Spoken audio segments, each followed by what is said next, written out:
Welcome to Better Edge, a Northwestern Medicine podcast for physicians.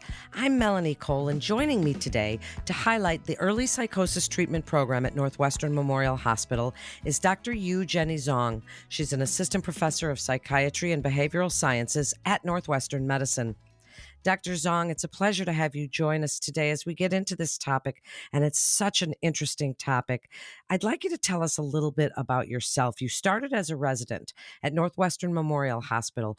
What about your experience, the team, and the behavioral health program motivated you to stay on and join as an attending? Well, hi, Melanie, and thank you so much for having me. So there were quite a few reasons as to why I chose to stay on at Northwestern as faculty after residency. Probably the most significant reason was the opportunity to continue working with the Recovery from Early Psychosis Program, or REPP for short. Also, Northwestern startup package gave me a certain amount of protected time to do quality improvement research with the program, which was quite appealing.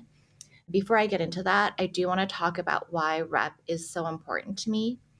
Before getting to work with REPP during my later years of residency, I had the impression that psychotic illnesses were these devastating conditions that would inevitably rob an individual of many of the facets of life the rest of us find fulfilling, such as the ability to connect with others, having meaningful friendships and romantic relationships, supporting oneself independently, and pursuing a dream career.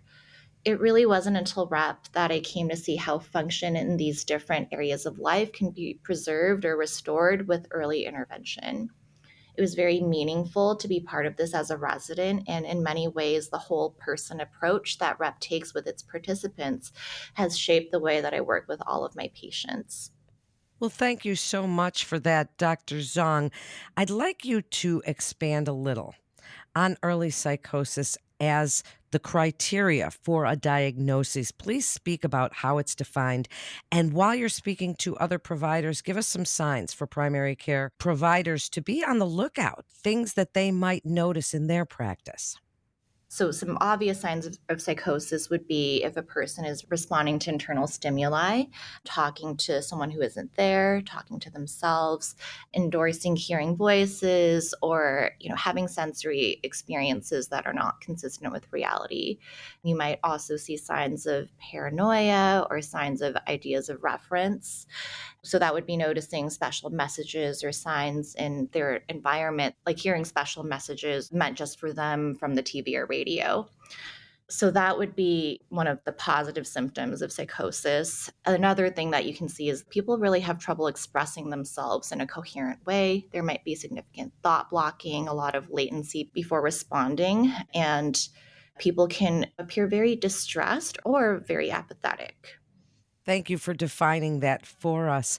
Now, tell us a little bit about the Early Psychosis Treatment Program at Northwestern Memorial Hospital, how its unique approach, and you mentioned a little bit about that before, to managing psychosis is really something that other providers should look to. To understand what REPP does, I should first explain why early intervention is important for psychosis. A lot of the times you will hear neurologists say time is brain when it comes to stroke intervention. The sooner you intervene, the better the prognosis. Well, the same can be said for psychotic disorders. The data is pretty clear. The sooner we can get a patient treated, the better their functional outcomes across multiple domains. REPP specifically is actually an occupational therapy based program centered around a patient's personal values, strengths, and goals. So every patient who enters REPP is evaluated by an occupational therapist. Of course, every patient is also evaluated and treated by a psychiatrist and therapist, but that treatment is with the larger goals of the patient in mind. So, from a psychiatrist's point of view, I prescribe medications not just to control symptoms, but because well controlled symptoms might help a young person live the life they want to live. There is also a significant peer support component of our program. In fact, most of our group therapies are led by or co led by individuals with lived experience of psychosis. We have even had former REPP patients decide to stick around and be peers. So think about how powerful this might be for a young person struggling with psychotic illness, to see others who have had the same struggles not only recover in terms of symptoms, but thrive by living full and meaningful lives. And actually, in some cases, people thrive functionally even without full symptom control, which really puts on its head how we conceptualize the management of psychotic disorders in the US. So, you also asked about how REP is a unique approach to managing psychosis. And I want to make clear the good reasons why I previously thought prognosis was hopelessly bleak for people with psychotic disorders.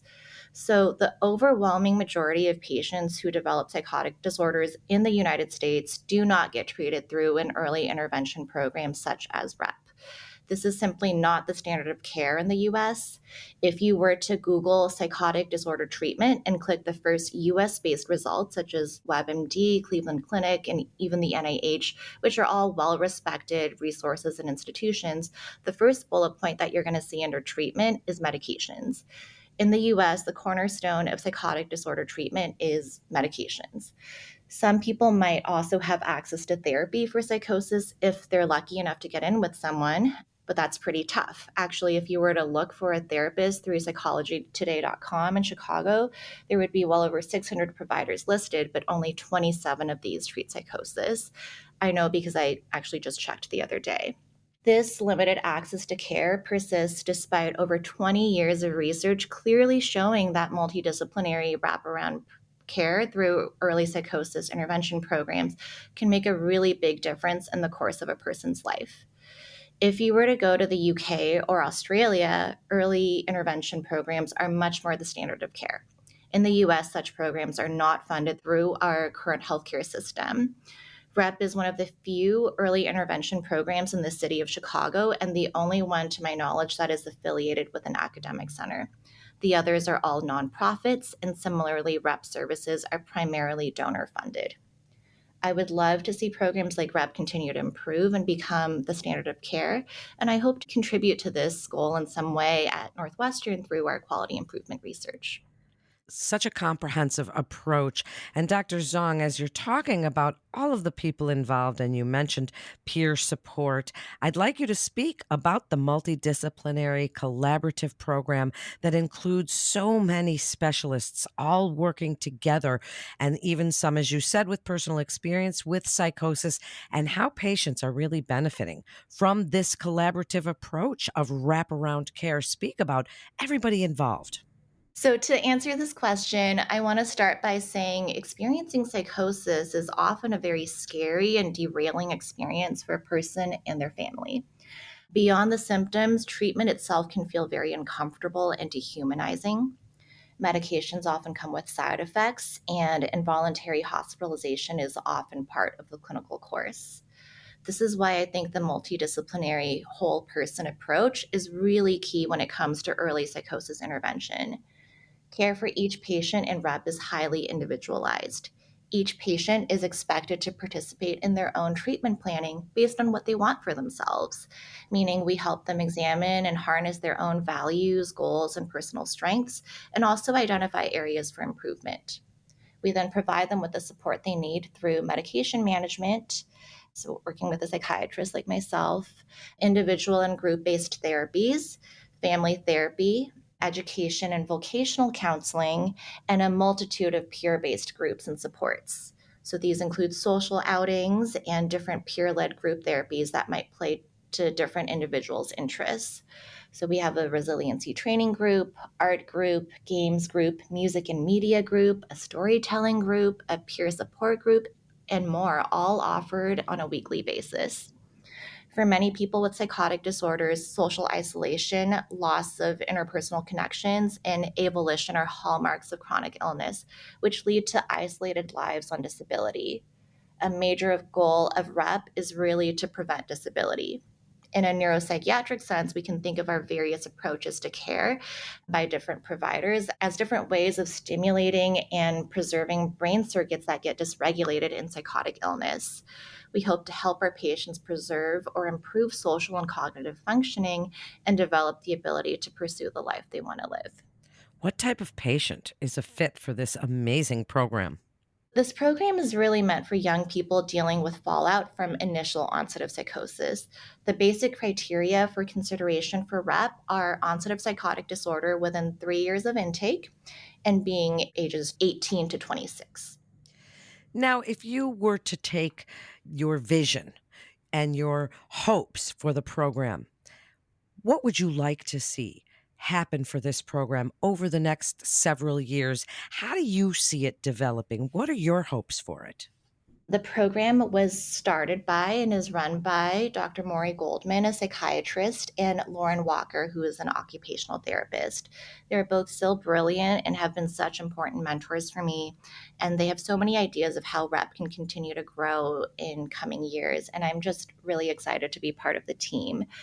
From where I sit, I see a few major goals that I'll talk about today. So, one would be just expanding services by growing our staff. So, recently, 2 additional psychiatrists, myself and Dr. Robert Sobot, have joined the team. We have also hired an additional primary clinician, a coordinator for our peer support services, and significantly expanded our pool of peer leaders and supporters. We also formally instituted family therapy services, and overall, we hope to continue this momentum and grow the program so more patients in our geographical area can have access to this care. Next, I'm personally interested, perhaps because of my research background, in examining various improvements we make to the program through a quality improvement lens. In this way, we can systematically look at what's working well and what needs adjustment for the sake of patient care. And perhaps because I'm an academic, I also strongly believe in sharing what's working well with the world through peer-reviewed publication. Along these lines, we are establishing several key collaborations, one with implementation science through Northwestern University for the systematic quality improvement that I just alluded to. The other is joining a larger consortium of early psychosis intervention sites around the country that is centrally organized by Dr. John Cahill at Yale. In this way, our anonymized clinical data can contribute to the larger efforts around the country to examine how early psychosis interventions are working. Who knows? It might actually lead to early intervention programs like REP finally becoming the standard of care in this country. How would you like other providers to refer a patient to the program? And I'd also like you to wrap it up for us with a summary. What you would like the key takeaways to be about this comprehensive approach for early psychosis at Northwestern Memorial Hospital. Really, to get connected with REP is pretty simple. To call the intake for our psychiatry department and request to be scheduled for REP services. One key takeaway, I think, is to consider patients with psychosis beyond just their symptoms, so considering them as a whole person. And the sort of other practical thing is to get patients with psychosis connected to treatment as soon as possible. And if possible, getting them connected to programs like REP that can provide more comprehensive care. Thank you so much, Dr. Zhang, for joining us today and telling us about the program at Northwestern Memorial Hospital. And to refer your patient or for more information, please visit our website at breakthroughsforphysicians.nm.org/psychiatry to get connected with one of our providers. That concludes this episode of Better Edge, a Northwestern Medicine podcast for physicians. Please always remember to subscribe, rate, and review Better Edge on Apple Podcasts, Spotify, iHeart, and Pandora. I'm Melanie Cole. Thanks so much for joining us today.